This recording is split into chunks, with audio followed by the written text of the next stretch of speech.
One of the greatest mitzvot we can perform is taking care of the dead. The people involved in this mitzvah are known as the Chevra Kadisha, the Sacred Burial Society. Historically, in the European shtetl as well as in the Sephardic communities, the Chevra Kadisha was an elite club. Membership in the Chevra was a great honor and was handed down from parent to child like the most precious heritage. The Chevra Kadisha was generally the first group to organize in the founding of any Jewish community. The kindness we show and the care we provide the dead is called chesed shel emet, true kindness. It is true in the sense that one cannot expect reciprocity from the deceased person who is the object of our kindness. It is also true because the customs and traditions we follow in its performance are a reflection of the truths we as Jews believe. Our belief in what happens to the soul after death makes all the difference in our burial decisions and how we treat the body after death. When a person dies, the soul, or neshama, hovers around and remains with the body. This neshama is the essence of the person, the consciousness and totality, the thoughts, deeds, knowledge, experiences, and relationships. The body was its container while it lasted, and the neshama, now on the way to the eternal world, refuses to leave until the body is buried. In effect, the totality of the person who died continues to exist for a while in the vicinity of the body. A Jewish funeral and the preparation for it is therefore most concerned with the feelings of the deceased, not only with the feelings of the mourners.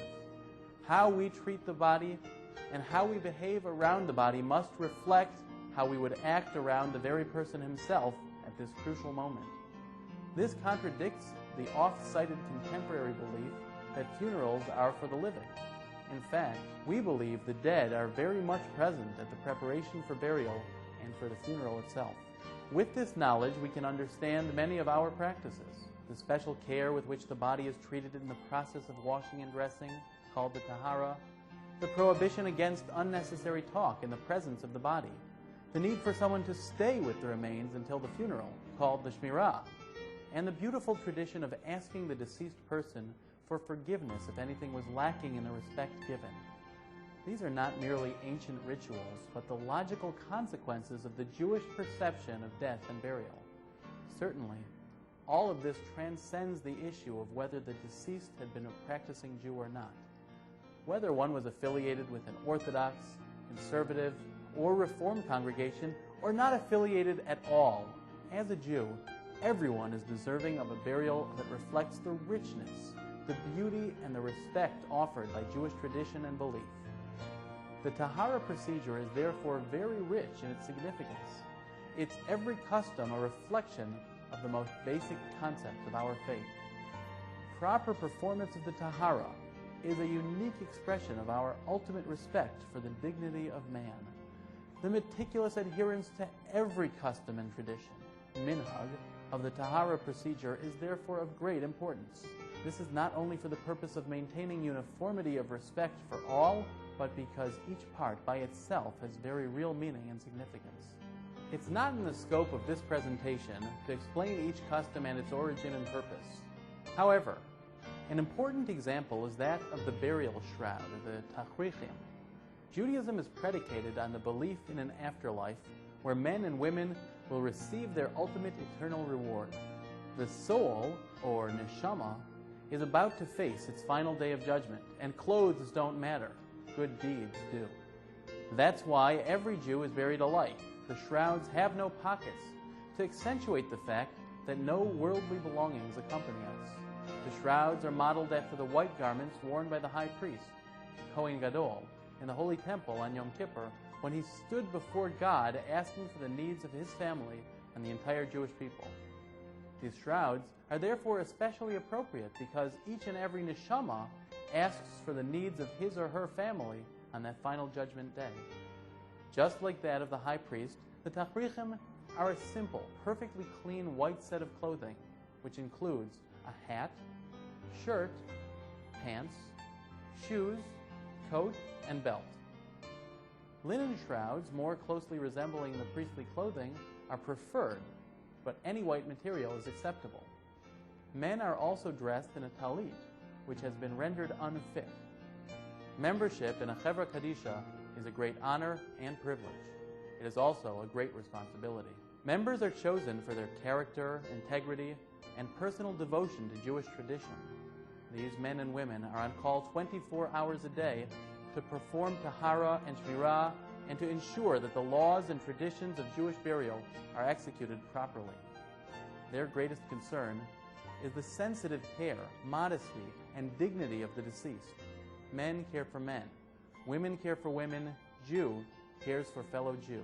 There is no better way to ensure the dignity of the body than to entrust its burial preparation to the Chevra Kadisha.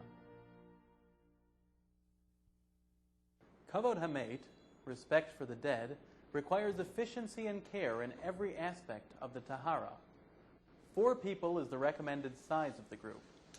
Every Tahara should have a designated leader, a Rosh, who will lead the group and make any necessary decisions. Before the Tahara begins, the leader makes sure the necessary supplies and utensils are present, checks that the casket and shroud and talit for a man are present in the proper size, and the leader designates jobs to be done. The leader must check tags carefully to be sure of the identity of the body, and should make sure the casket being prepared is marked with the name of the deceased person. Members of the group wash their hands 3 times, alternating right and left, without a blessing, and they put on gloves and protective clothing as required by OSHA.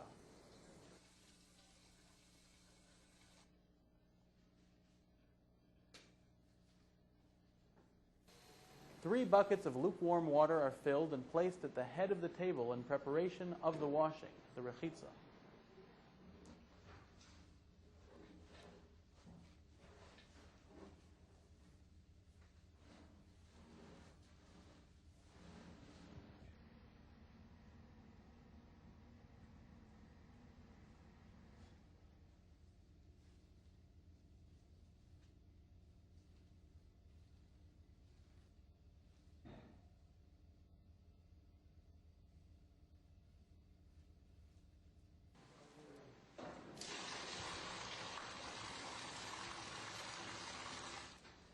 The body is placed on the table, is unwrapped and covered. The leader asks forgiveness, mechila, for anything that may be done during the Tahara process, since everything done is for the honor of the deceased. All jewelry is removed and is returned to the family.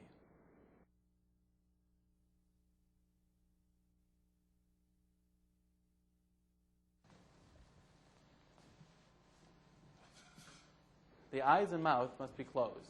Limbs and fingers are straightened, and the body surveyed for any potential complications. Areas that may require special attention and care are noted, communicated, and taken care of if necessary. Nail polish is removed at this time.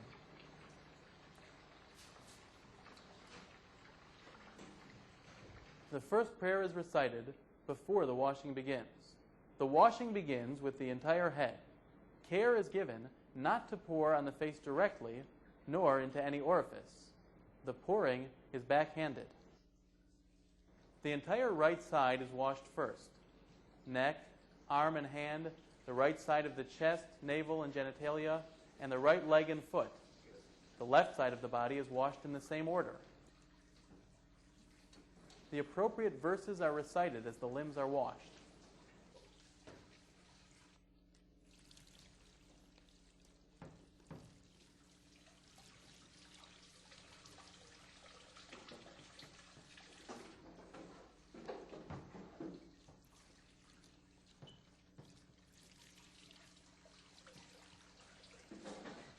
Fingernails and toenails are cleaned with a wooden implement, those on the right before those on the left, the hands always before the feet. We begin with the thumb and large toe.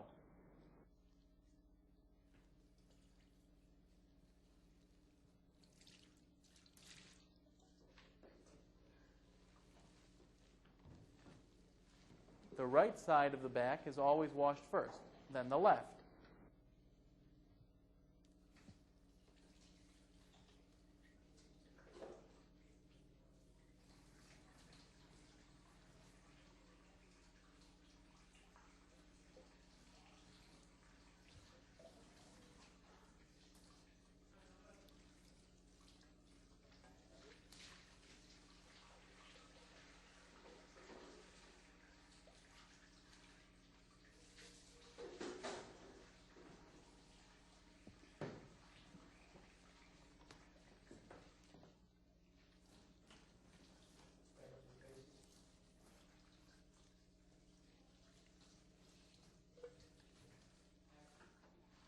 Members of the chevra wash their hands again in the same manner as before after removing gloves.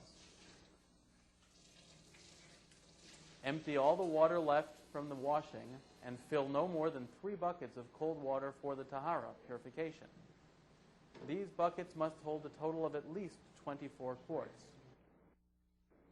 Boards are completely washed in the buckets before being placed under the body. A headrest is washed in the buckets and placed under the head.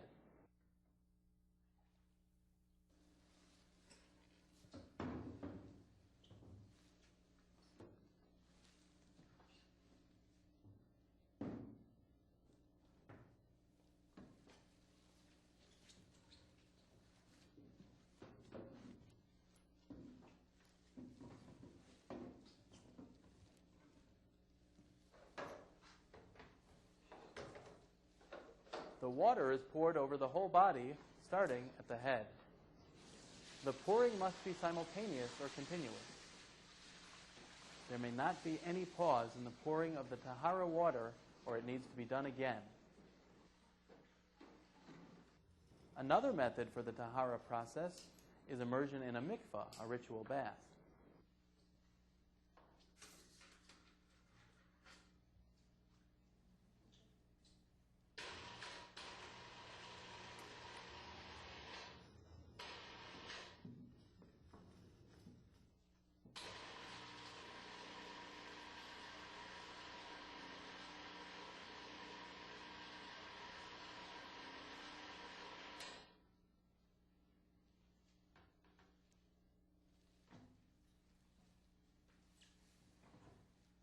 Other methods include pouring the water over the head after the body is brought into a standing position, and throwing the water over the body from the head while the table is inclined. The words tahor hu for a man or tahorahi for a woman are recited 3 times by all. Prayers are recited. The boards are removed and the body dried thoroughly with a clean sheet. Care is given to sensitive skin and special situations.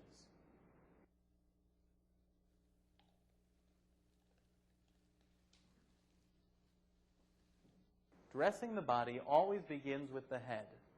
For men, a head cover for the whole head with no straps.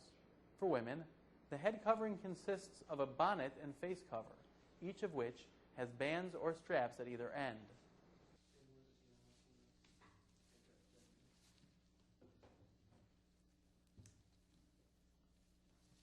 The remaining order of dressing is shirt, pants, dressed over the shirt, leg straps, jacket, also called the kittel, and belt.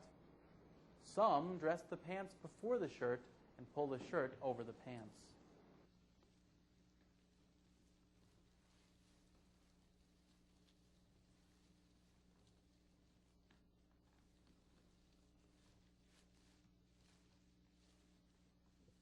Leg straps for men tie at the ankles. For women, just below the knees. All the garments of the shroud are dressed by 2 people.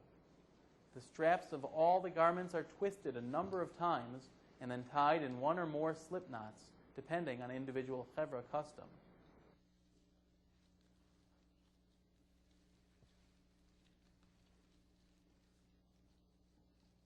The casket, aron, should be of wood construction only, and should preferably have holes in the bottom.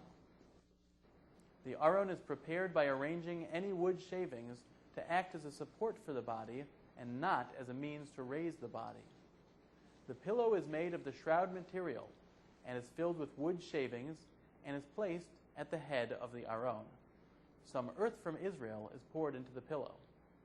The shroud sheet, the sovev, is placed in the aron, and for men, a talit over it. The talit is rendered unfit by removing or knotting 1 fringe. Ornamental collars made of metal, atarot, must be removed. The body is gently placed in the aron, taking care that it be straight, the head raised, the shrouds neat. Some earth from Israel is placed on the eyelids, the heart, and into the pants.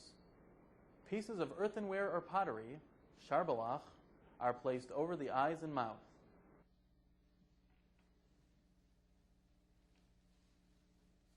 The body is wrapped in the talit for men and the sheet. The left side is wrapped first. The feet are covered first, then the head. Identification should preferably be done before the aron is closed. Prayers are recited during the dressing of the individual garments, as well as at the end of the dressing. Some recite prayers as the aron is closed and as it is removed from the Tahara room. The members of the group ask to be forgiven for anything that was done or may have been omitted, since the entire Tahara was done for the purpose of giving honor and respect. The deceased is addressed by its Hebrew or Yiddish name and that of the father's name.